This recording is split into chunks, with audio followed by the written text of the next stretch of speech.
Capítulo 14.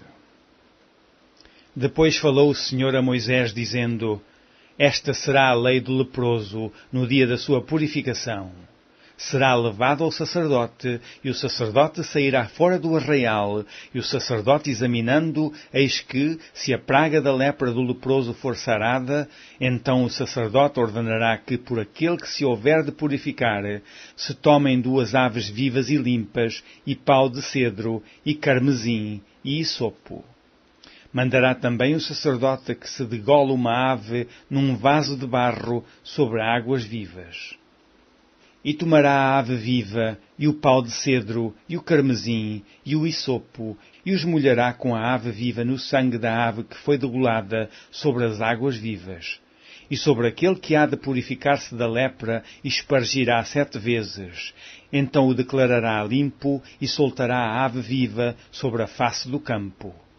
E aquele que tem de purificar-se lavará as suas vestes, e rapará todo o seu pelo, e se lavará com água. Assim será limpo, e depois entrará no arraial, porém ficará fora da sua tenda por 7 dias. E será que, ao 7º dia, rapará todo o seu pelo, e a cabeça e a barba, e as sobrancelhas dos seus olhos, e rapará todo o outro pelo, e lavará as suas vestes, e lavará a sua carne com água, e será limpo. E ao dia 8º tomará 2 cordeiros sem mancha, e uma cordeira sem mancha, de 1 ano, e 3 dízimas de flor de farinha, para oferta de manjares, amassada com azeite, e 1 log de azeite. E o sacerdote que faz a purificação apresentará o homem que houver de purificar-se com aquelas coisas perante o Senhor, à porta da tenda da congregação. E o sacerdote tomará um dos cordeiros e o oferecerá por expiação da culpa e o log de azeite, e os moverá por oferta movida perante o Senhor. Então degolará o cordeiro no lugar em que se degola a oferta pela expiação do pecado e o holocausto, no lugar santo. Porque assim a oferta pela expiação da culpa e a oferta pela expiação do pecado são para o sacerdote, coisas santíssimas são. E o sacerdote tomará do sangue da oferta pela expiação da culpa, e o sacerdote o porá sobre a ponta da orelha direita daquele que tem de purificar-se, e sobre o dedo polegar da sua mão direita, e no dedo polegar do seu pé direito. Também o sacerdote tomará do log de azeite, e o derramará na palma da sua própria mão esquerda.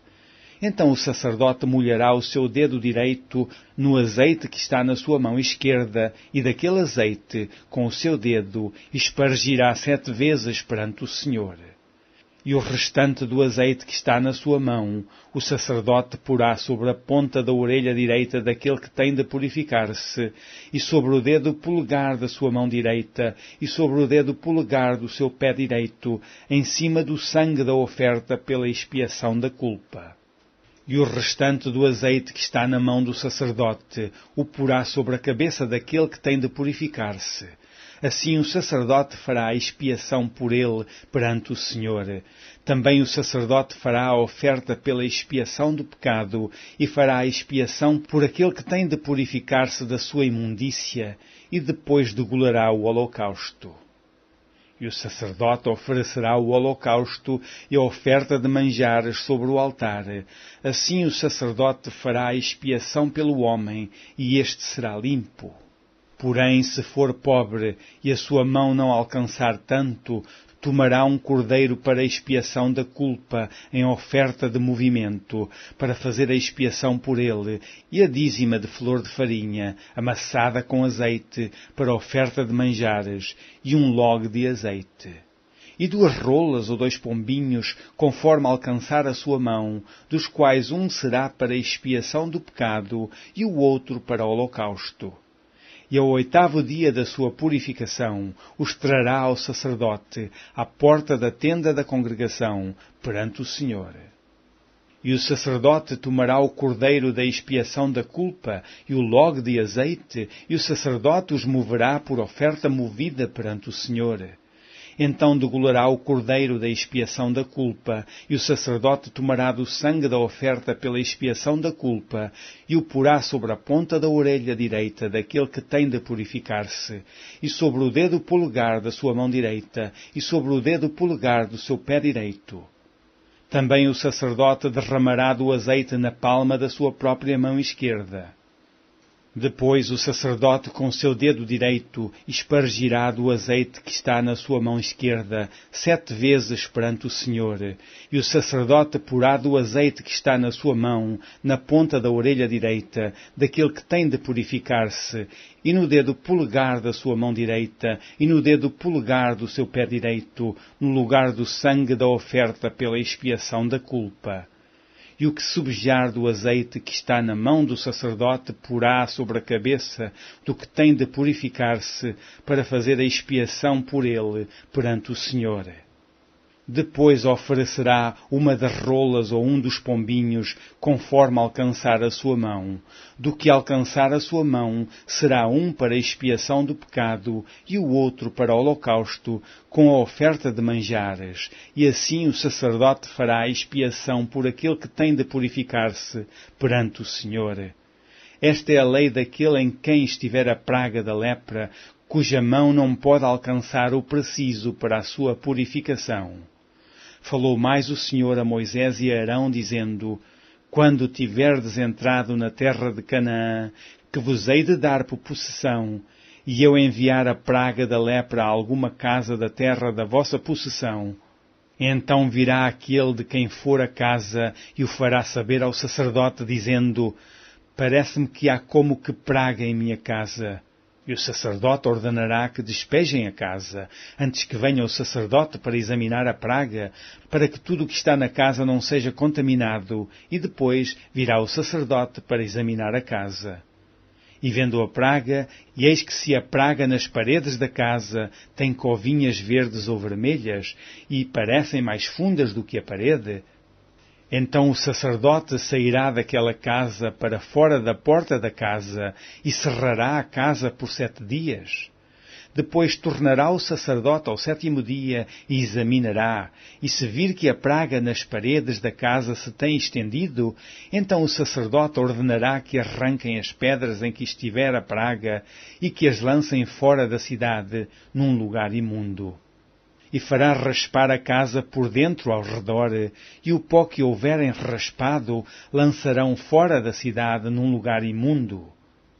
Depois tomarão outras pedras e as porão no lugar das primeiras pedras, e outro barro se tomará, e a casa se rebocará.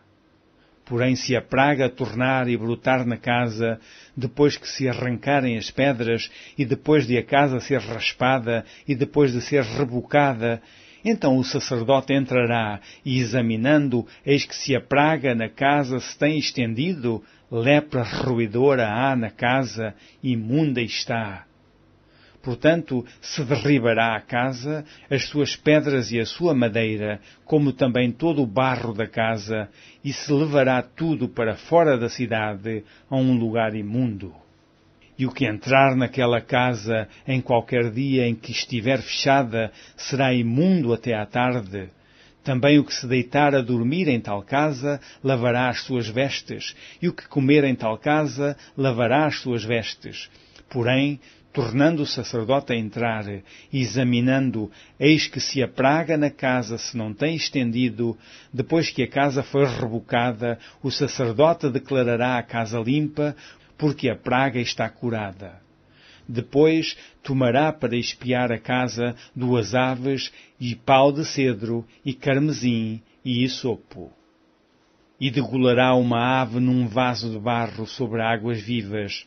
Então tomará pau de cedro e o hisopo e o carmesim e a ave viva e os molhará na ave degolada e nas águas vivas e espargirá a casa 7 vezes.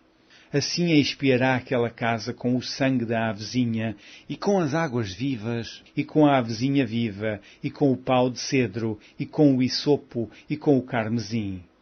Então soltará a ave viva para fora da cidade, sobre a face do campo, assim fará a expiação pela casa, e será limpa. Esta é a lei de toda a praga da lepra e da tinha, e da lepra das vestes e das casas, e da injeção, e do apóstema e das êmpulas, para ensinar em que dia alguma coisa será imunda e em que dia será limpa. Esta é a lei da lepra.